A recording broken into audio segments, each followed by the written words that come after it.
So I used to struggle a lot, and because I didn't have any cash, no money for taking her for therapy, they came into Ubuntu where they handled me with care, and they started to do therapy for my kid. Yeah, without no coin. Yeah, so that was sort of the initial model of Ubuntu, was just providing these free services, and it was in a traditional charity model. All of our resources were coming from fundraising in Texas, and it was, fundraise in the U.S., send the money to Kenya, run whatever programs we could do there to sustain ourselves. Beatrice, why don't you tell a little bit about the first time that you started actually being employed by us? I was employed by Ubuntu in the year 2011, and I was just a housewife there before. I didn't have any work, I was just a housewife, so I didn't get anything. It's almost, I was getting $1 per month, so it was very hard to maintain the health care of my kid. After I joined Ubuntu, they started to train me how to sew.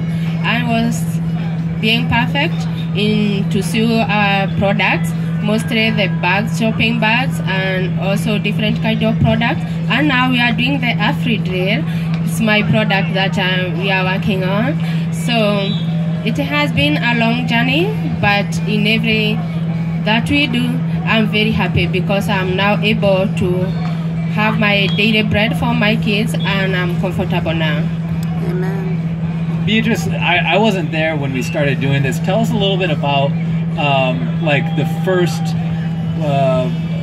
days working as a seamstress with Ubuntu, like where our office was, what the situation was, how many people we had.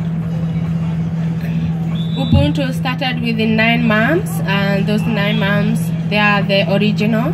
So all of us, we were struggling in the society, and when we came into Ubuntu through our director, who is called Jeremiah, and Zane, who is the founder, it was a very tiny place. It was almost 15 by 15 inches, a very tiny loom. So we couldn't be like it was very squeezy place, and later we were to focus because we wouldn't like to go back to the life that it's there in the society. So we had to focus in everything that we were taught, and our director employed a teacher to train us how to sew, and we were very happy and focused to know.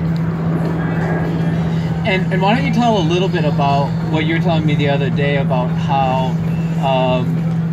you and the other moms now are viewed within Maimahiu and your place now in the community? From that time, we have been empowered. Being that we have the kids with special needs, there are also other moms in the society, because in Kenya, when you have a kid with special needs, it's like a curse.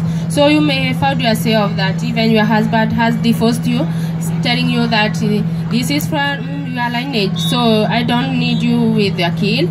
But nowadays they are trying to come back to our lives, and also the moms in the society, they want to be associated with us. They are also hoping to have the kids with special needs so that they can also get a space to come to Ubuntu.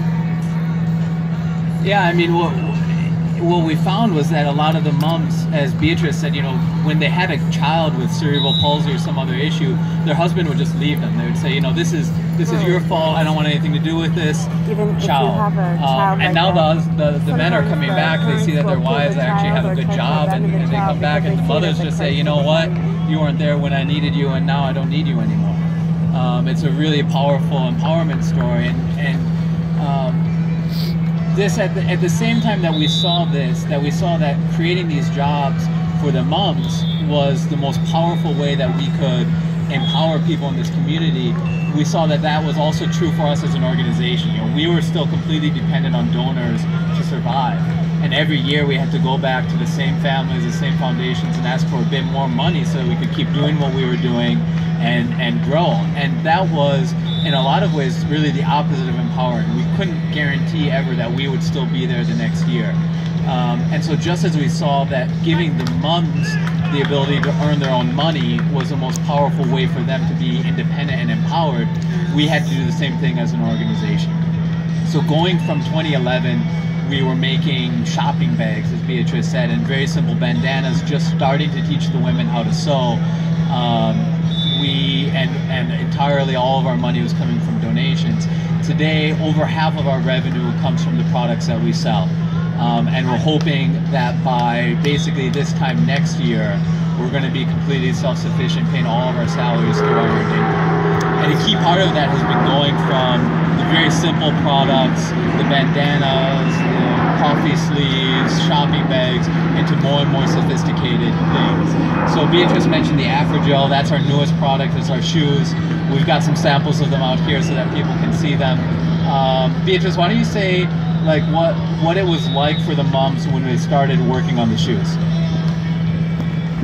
The shoe is our very hard task.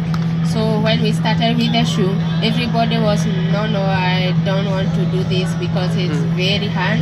During the weaving of the shoe, it needs a lot of concentration. But afterwards, now everybody wants to learn to the shoe because it's moving very well.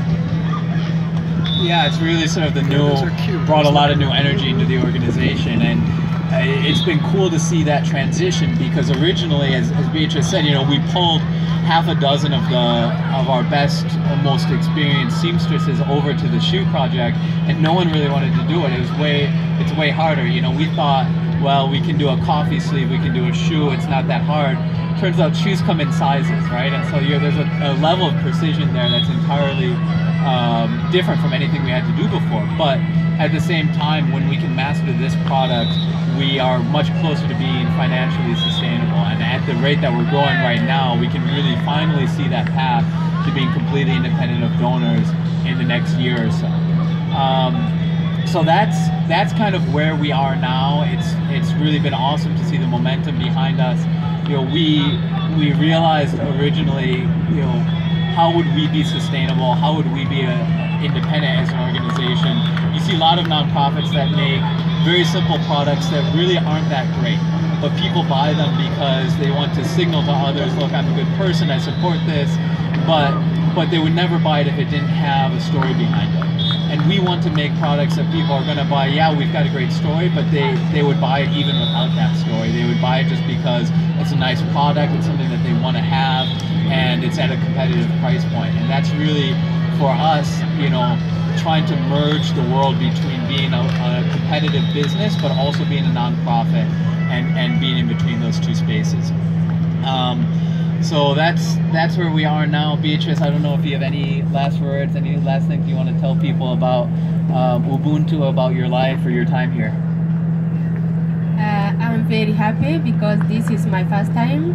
I got my first flight on 24th, and from where I have come from, it's like I didn't have any hope.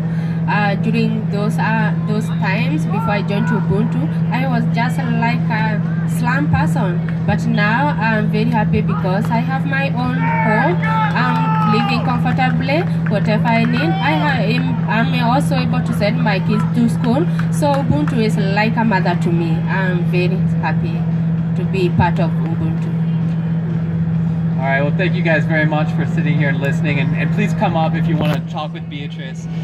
We're here for that.